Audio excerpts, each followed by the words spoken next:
If you're watching this, I'm probably live right now helping people get Terminus and Liberty Falls clears. If you guys want to watch my stream and get some help on clearing these Easter eggs for the very first time, I'm more than happy to help.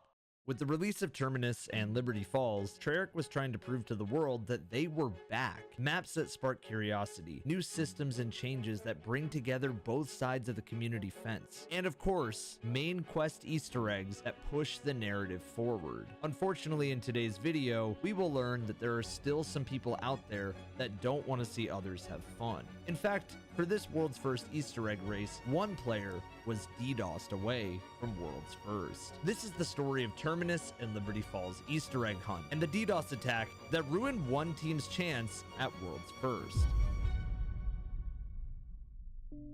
Teams were what you would expect out of the world's first racers. There are YouTube icons like Mr. Raffle Waffles, NoahJ, Codename Pizza, Mr. Dalek JD, and speedrunners too, like Freckleston and Valley172. There was even a big push of Destiny World's First players going for World's First too, like Saltagrepo, Snazzy Rock, Bog on My Dog, Scarrow, G-Miners, and more. With Terminus releasing the Easter eggs all at once, including side Easter eggs, it was a bit of a cluster to know what racers were supposed to do first. If you followed my series on Easter eggs and how they have been solved, then the key is almost always Pack-a-Punch unlocking to begin what is next. On Terminus, unlocking Pack-a-Punch is simple and easy, but Terminus is one of the largest zombies maps ever made, with a heavy emphasis on verticality. These shifts in gameplay were important for discovering the Easter egg steps, but after unlocking Pack-a-Punch, players were only brought to the surface with no clear guide. What was next? What was the puzzle? What was the chase? That is, in essence, what zombies Easter eggs are. See, every time a step is initiated or completed, the main cast will be instructed on some sort of clue that Treyarch leaves in. Sometimes they're vague, other times they're direct, and on occasion, completely off the mark.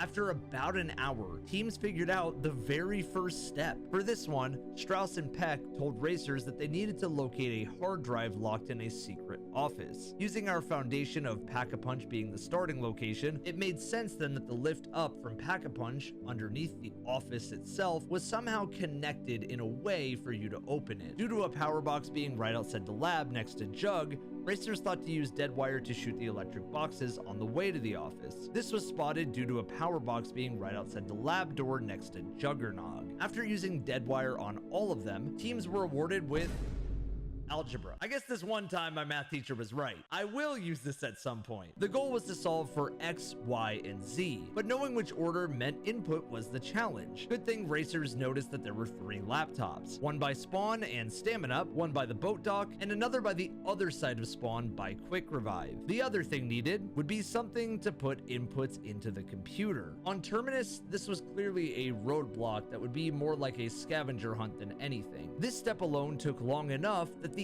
other first completion for Liberty Falls was already almost done by the team of NoahJ, Codename Pizza, Freckleston, and Chopper. Racers found a briefcase next to Elemental Pop, which contained a severed hand with a resonator. They then brought this back to the lab and got to doing some algebra, with each answer which was randomly generated so you couldn't look it up. If you had a friend that was in algebra, then this was easy. But if you wanted to bribe Peck instead, for 5,000 points, he would just give you the code. Of course, Activision couldn't resist adding microtransactions. We've got to have money.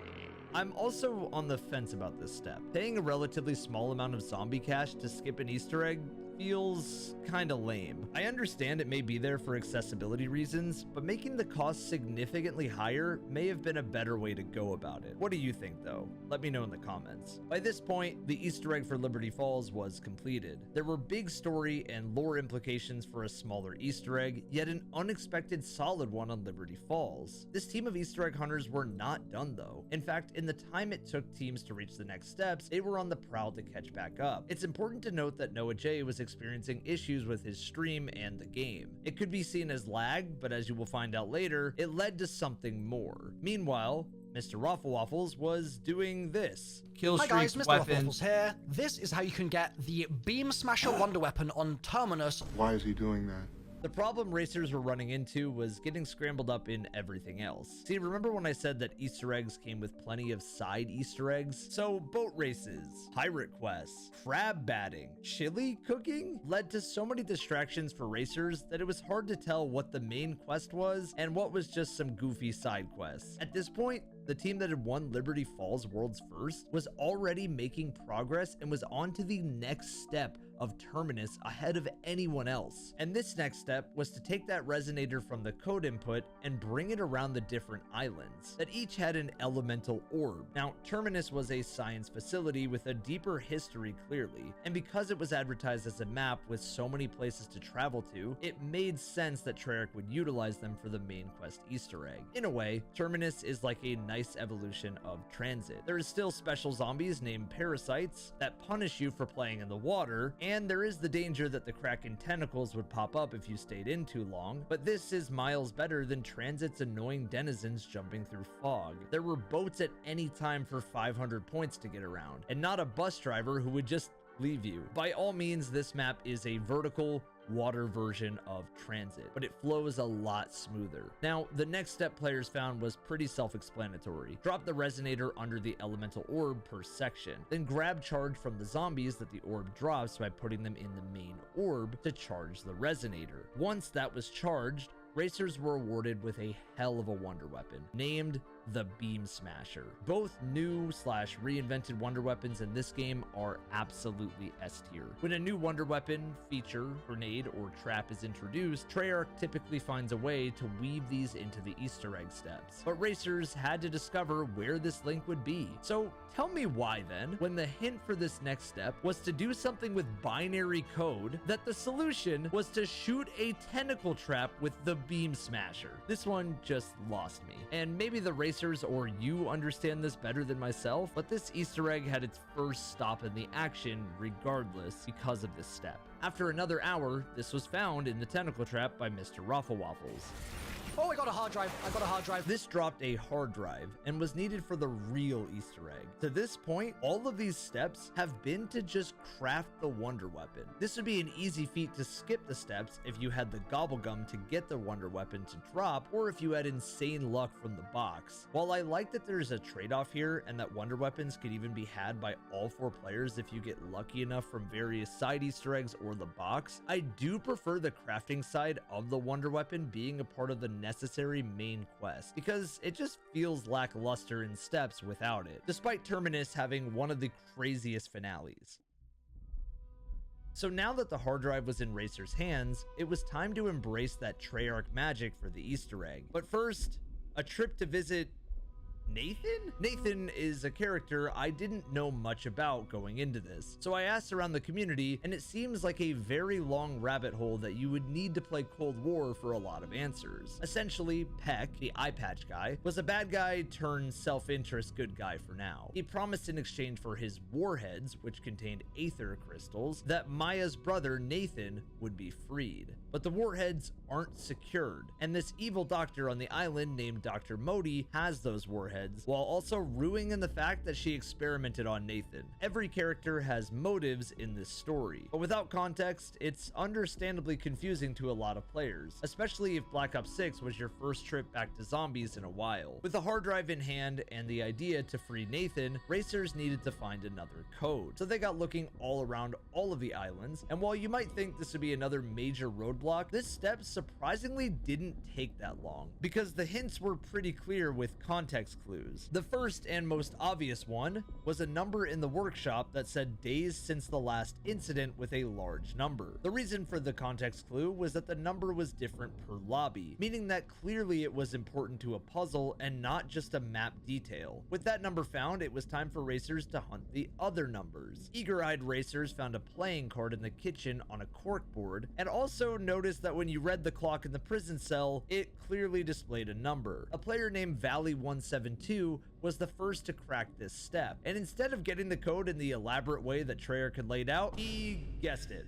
To unseal the container, I got it is crucial that Oh, any you got active it? release It was 5-8, I is got it! turned in I got it, it's unison. unlocked. Come here. Should have made it 4 numbers, Treyarch. With the numbers out of the way, there was a full-on boss fight presented to us. Nathan became an amalgamation, another new zombie type to this map. This zombie isn't used for steps like the napalm zombie back from Black Ops 1, but it has a ton of HP. And in Nathan's case, it regens health. Nathan, with mobs of zombies chasing you around and a world's first on the line for racers, was surprisingly not as big of a threat as you may think. Yeah, he was strong, but every single racer was locked in. So Nathan got run over. So the boss is killed.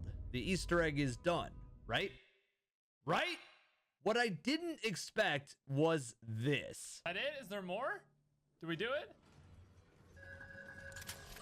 Okay, I found. Oh, that was only a halfway boss fight. I'm gonna need you to input the command. Huge. Okay. This was when the story really developed. Not only was this a longer world's first race than some of even Destiny's world's first raids, but it was a step forward for COD Easter eggs. A compelling story there and a clear focus from Treyarch to show Zombies fans that they were bringing it. Teams scrambled and began cooking up what could be next. All the while, something started to get funky with NoahJ's internet. He began to lose stream connection and started teleporting through walls. And then it became clear that this was more than just a glitch, and something closer to a DDoS attack. But it was too late to change anything now, so the team just had to push through. On the other side, Nathan dropped a keycard in the water, so teams decided to dive in and bring this keycard around everywhere, eventually settling in this shipwreck out in the distance. In this very tiny room, racers would need to kill a flood of enemies to get past what they would need. The Sam AI, a variation of Samantha Maxis from the original Zombies storyline, was giving instructions on how to get off the island and stop the evil Dr. Modi. Sam needed the wires connected to get you off the island, and after clearing the room, the teams grabbed the pipes and brought them around to connect them together. Then it was talking to Peck, using a laptop, and triangulating the buoys. But of course, those were just some busy work. This next step was when the pressure was on. Noah's internet getting attacked while balancing a tight timer and zombies throwing hands was not making the situation easier. But thankfully, they were able to clear this step. But right when they entered the final encounter, NoahJ was DDoSed from the game. It's taking damage from the beam smasher, but it's actually it's taking a bit off. On the right, there's tentacles. I got DDoSed off the game. The reason this was extra humiliating was not only that he was sitting on over 30,000 viewers, meaning that all those thousands of people were left questioning what happened, but the group also summoned the final cutscene and boss fight, which meant that there was now a boss scaled for 4 players with only 3 players in there. This would end up costing this team back-to-back worlds first. Noah would return with a new IP address, but without his array of Pack-a-Punch gear and perks, so he was just left helplessly spectating while his team fought the boss. The boss fight here versus Patient 13 is the scale and difficulty of a boss that zombies needed, and it was amazing that Nathan was only the halfway point. Even better was the difficulty of the final fight. Even with triple Pack-a-Punch weapons and chopper gunners, this boss fight provided a serious challenge to racers. And for those who had not prepared to the max, well, they were in for a fight that could potentially last up to an hour. Racers noticed that the phases started with weak points to shoot while zombies flooded the room. There was also little cover, and the cover that was there would get gassed out by the boss pretty frequently. The beam smasher was huge for this one, as it would suppress zombie fire while you went to work on the pimples as a team. Then, after the racers had dealt a third of damage,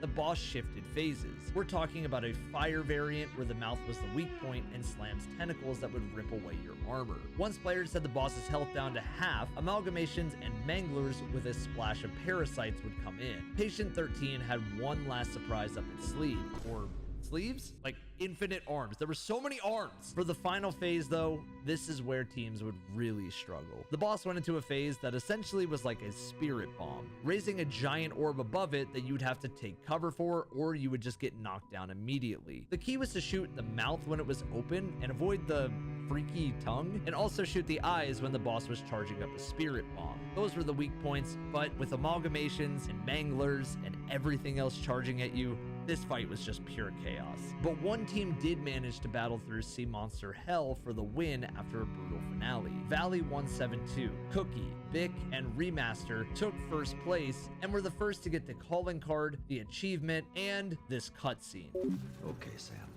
Whatever your plan is for bringing back Maxis, It better be good. Avalon calls, Easter eggs call, Chaos storyline has been confirmed to come back and cross over into the Aether storyline for Black Ops 4, and the zombies community, just like myself, will be there. It's not to take away from this team's accomplishment, since World First is a daring and celebration-worthy moment for a reason, but you just have to wonder what the result would be if Noah was able to play. That being said, in my opinion, Treyarch nailed the feel of a brand new Easter egg, and the first for a game that looks to have some of the best zombies in years. I know players were fearful Black Ops 6 zombies wouldn't be great, and I know there's a lot of people who feel like it still has time to settle, but with the first big moves in this game, I can see this taking headwinds and sailing into a beautiful iteration of zombies. I would also like to stress that there is a perfectly good opportunity for Treyarch to engage with the Rampage modifier for the first couple of days. Hell, I will continue to host World's First Zombies coverage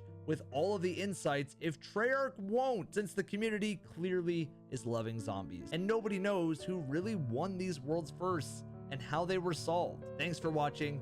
Make sure to follow my stream as I am attempting to help as many people get the Easter egg clear on BO6, and I'll see you on the next video.